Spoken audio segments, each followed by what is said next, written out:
Thresh is a champion who's really struggled the past few years, with his win rate dropping to some crazy new lows, and his popularity slowly fading. But I have found a player who may have found the solution. This is AD, a Korean challenger player who is playing AD Thresh Top. AD is well known for hitting high elo with his weird inventions, from Taric top lane to building support item on Shyvana, but these cannot compare to Thresh Top. Being a support in top lane, you might expect him to be a roaming pick, but actually AD's playing him with lethal tempo, with a focus on scaling to get to teamfights, where he can be a tank and do a ton of damage, not just using cheese to win games. But first, playing off meta can be a hard experience, always getting flamed by your teammates, and even being griefed. But what if I told you there was a way to win even when you lose? Let me introduce you to this week's sponsor, Buff. Buff is an Overwolf approved app that's used by over 5 million players, that runs in the background to track your in-game statistics and achievements, and let you earn points. And then these points can then be traded in for things like gaming peripherals, game keys, and most importantly RP for League skins. Buff works on lots of different games including League, Valorant, CSGO, even Minecraft, as well as many others. Of course Buff is not instant money, but it takes no effort to leave it open while you play, and it uses very little of your PC's resources.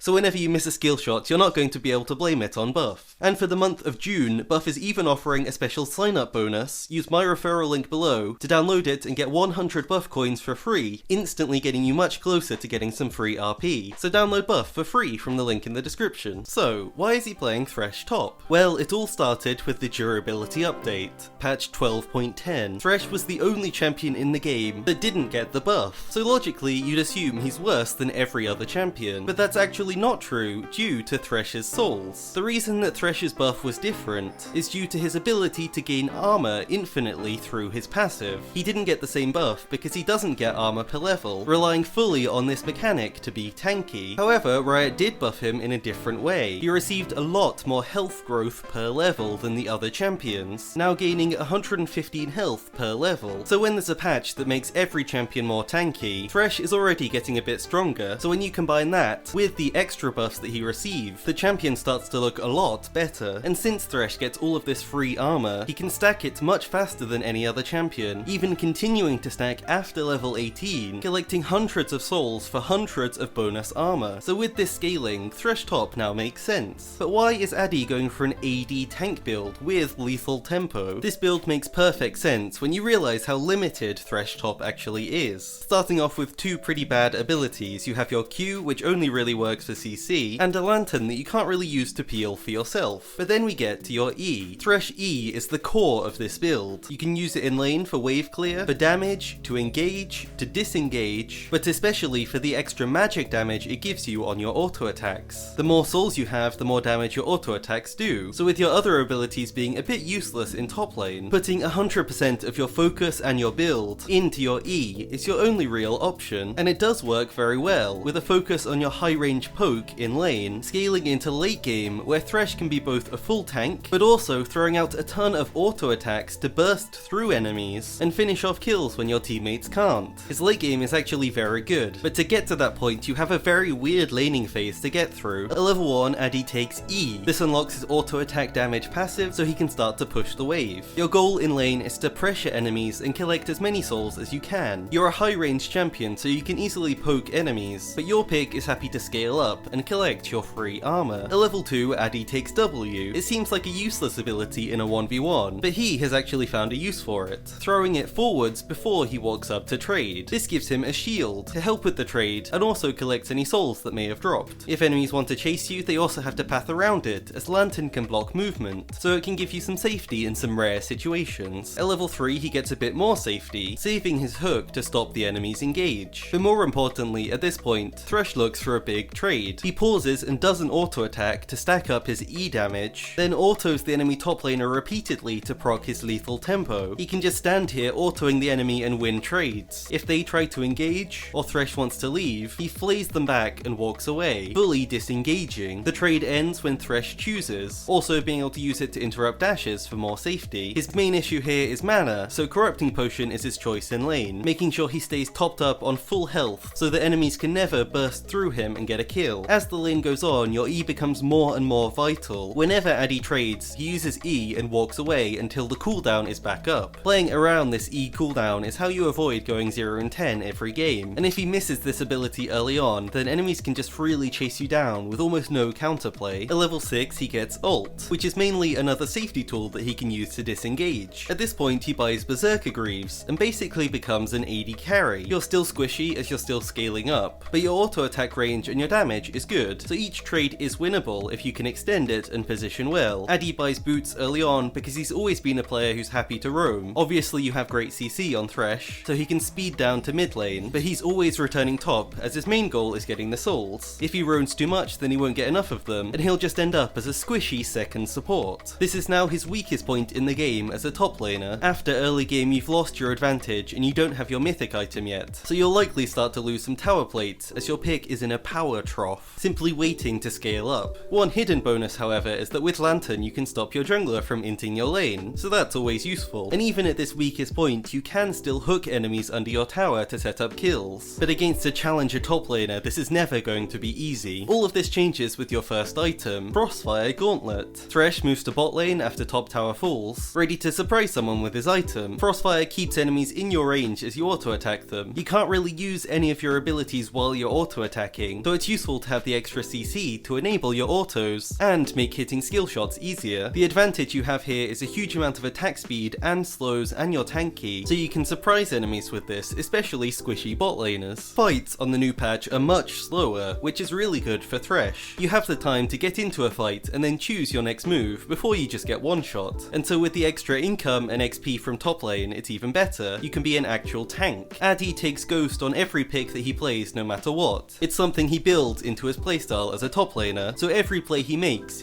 it knowing he has Ghost instead of Flash. This means he can chase further and make longer plays, which exactly fits this attack damage build. He slowly chips away at enemies' health bars while using his CC to keep them in place. Rather than being a burst champion, he aims to outlast enemies. And even if Thresh isn't really the best pick for this style definitely makes more sense with the durability update. Fights are longer and you have more time to outplay enemies. Thresh is definitely not a split pusher, but his wave clear in a side lane is good. Late game, this pick actually feels like Thresh support should. You're very tanky, you have low cooldowns, and you have enough auto attack damage to contribute to a fight. AD throws out CC as the main playmaker on his team, and can follow up for the kills as well, always still having his best tool, the Lantern, to save his immobile teammates. I think we all know how limited Thresh has been the past few years in support, and seeing how good he looks in fights as a top laner gives me hope that the champion could have a chance at being playable, partially because you don't have to compare him to picks like Nautilus. You now have hundreds of free armor, and your auto attacks can do up to 500 damage when you charge them up, so even though your build is pretty much only tank items, you can still burst people unexpectedly. But to balance out this video, we need to talk about the weaknesses. Thresh as a champion has a million problems, and in top lane he's no different. He's immobile, he's squishy for most of the game, and he relies on an RNG mechanic to make him tanky over time, but this means that early on he's going to be very squishy. Your ult is a very passive ability that you can't really use to set up kills anymore, as so many champions have dashes to just escape it immediately. And most importantly for top lane, while using an ability he can't auto attack, so even if you find the perfect build, the synergy just isn't there. This pick has some really good games and some really good matchups where Thresh looks like he's contributing the most out of anyone, especially when he's against an AD top and an AD jungle. But then when you see him in a counter matchup, the game is clearly not playable. Often he can't even survive lane, which is disastrous for a top laner. Think about Thresh against a Mundo for example, where Mundo can just avoid all of his CC and run him down. AD is a Korean challenger, he hits every hook, makes every play that's good, and even though he looks great in a lot of these clips, he's still struggling to get a positive win rate on this pick. I love the idea of this pick after the durability update, but it may be more effective on a different support. But it's definitely something we've never seen before in League, so it is worth trying out. For his full build, after the items I mentioned already, Wit's End is a great item for damage, and gives you magic resist, which you're missing. Then your goal is to be a full tank. The best synergy item is Abyssal Mask, giving you more cooldown reduction, and importantly a ton of magic resist. When you're in a group of people, you can tank all of their damage, and shred their magic resist to help your teammates do more damage. This item could be pretty huge in this patch. At first glance, it seems like it'll have a tiny impact, but then in a longer game, this item can help your teammates do a few thousand extra damage that enemies would never have taken if you didn't have it. I wouldn't be surprised to see if teams started buying this item to help their mages scale into late game a bit easier. Against a ton of AD champions, of course you can instead stack even more armor, like Randuin, wins. This pick is a great counter for full AD teams. And if you want a full-time dedicated Thresh top main, then check out Cryobeats on YouTube, who's always trying to make this pick work. Thanks again to Buff for sponsoring this video, link to them in the description. Thanks so much for watching.